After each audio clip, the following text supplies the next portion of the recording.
The trick with grass is to render the blades in the first row first, then add the next layer of blades that are tucked behind. To stay on track and not get lost in the intertwining of grasses, immediately thicken the shadow side of the overlapping blades and add the cast shadow. This will keep you sorted as you layer in your grassy landscape.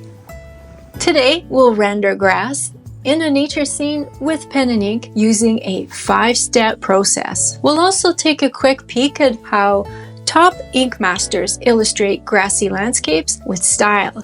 Why do research? It's important to draw a lot, but understanding your subject is more important, said Kim Jung-gi. We all know what grass looks like, but drawing from memory, it could end up like this. Grass is rarely the main subject in a piece. It's usually a supporting element, but if rushed or poorly executed, can be distracting to the viewer and ruin your artwork. References provide a better chance to render grasslands with confidence. When you're inspired by a landscape, download or snap a few photos. Sketch different species of grass while you're in nature to better understand your subject.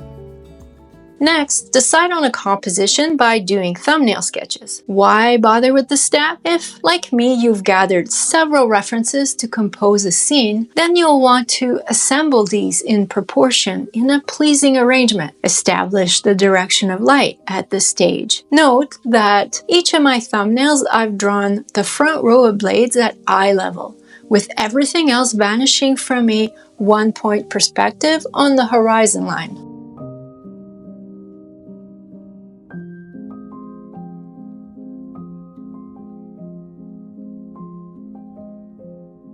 If you look closely, grass grows in leaves and in clusters. As it grows tall or older, it falls and folds. The wilder the grass, the more crisscrossing. The subject study stage is not only a practice session before the final, it's where you make key decisions about how to ink your piece.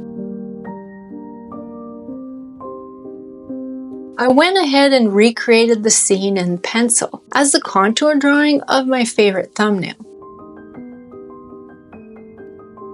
The tiny figure is the vanishing point on my horizon line. No need to draw a full perspective grid, just a few guidelines. In the front row at eye level grass, I immediately add shadow, keep track of the overlapping blades. I've switched from a plastic to a kneaded eraser. It works well to lift off the graphite without smearing the good bristle paper. Then, after penciling in the front row, I add the background. I'm leaving most of the center blank for now to be added as the inking progresses. It's easier to construct the layout in this sequence. Otherwise, if you pencil the entire field all at once, those layers of grass become a disorienting maze. I'm drawing cross-contour lines on the tree trunks. These cross-contour lines are loosely positioned towards the vanishing point. These lines won't be inked. The cross-contour lines are there as a reminder that tree shapes are not flat, but to be given a form at the inking stage. For the ink application, I'm continuing with my set of Tombow fineliner pens. These pens are similar to microns, except Tombow tips are more pliant under pressure. They're softer. This gives me the ability to vary the pressure on the tip for line quality.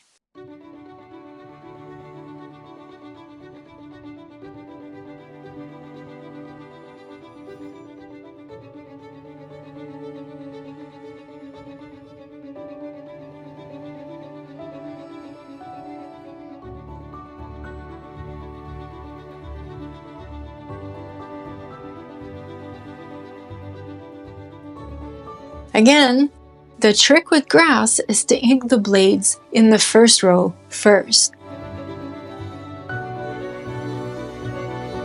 We'll pencil in the next layer of blades that are tucked behind after inking the first row. To stay on track and not get lost in the intertwining of grasses, immediately thicken the outline on the shadow side of the overlapping blades. Then fill in the cast shadow. This will keep you sorted as you layer in your grassy landscape. You'll note that I'm leaving gaps in the outline of the highlight side. This is a technique called missing edges. This gives us the option to close those edges when we render the background. We're leaving our options open. I started with a 03 pen size. I used an 05 for the shadows and an 01 for hatching the details.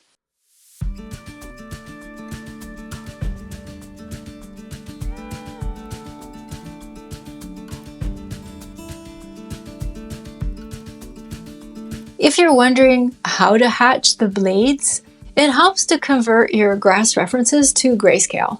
Also, as mentioned, I'm referencing my subject studies.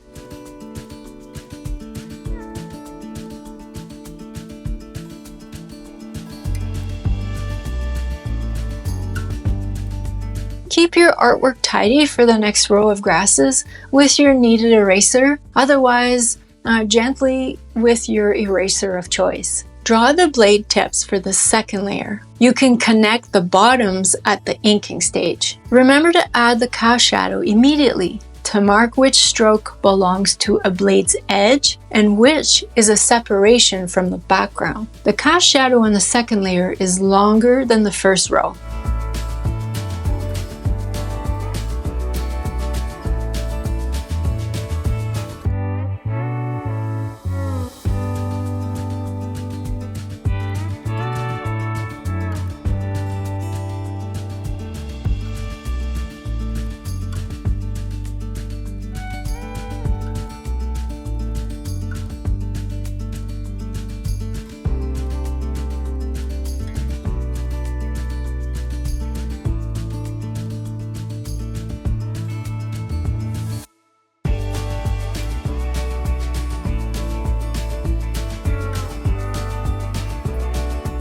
You'll notice in the grass reference that distant single blades and clusters are swaying sideways.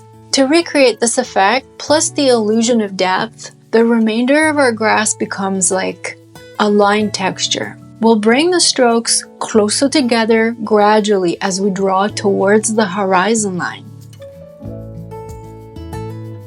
Now we can see more contrast is needed in the front row. I switched to my thickest nib to emphasize shadows and gaps in the forefront.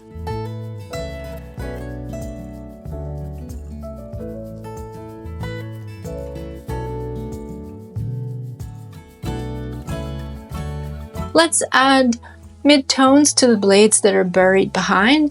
This is where you could cross-hatch your midtones if that's the technique you prefer. We can revisit this front section once the piece is rendered fully to balance the arrangement of values.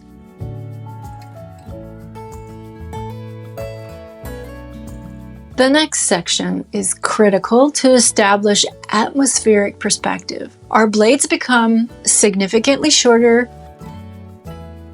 with gradually fewer details, lighter values, and thinner strokes.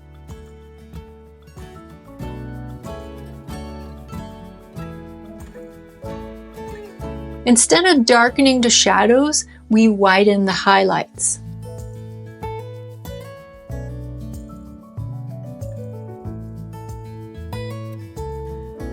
Let's take a quick peek at how the ink masters illustrate grass for inspiration on style. Franklin Booth's Tiger Hunt, Bernie Wrightston's Frankenstein, Kentaro Miura's Guts from Berserk, Sergio Topi. If anyone knows the title of this piece, please share it in the comments. Aaron Horkey's To Hero a Naif, and Philip Harris with Quarry Building Runes in Princeton. The commonalities are each of these ink masters have framed the grassy areas with a bump in contrast, either with solid black or solid white. They manage the intertwining blades by augmenting the cast shadows on the overlapping blades.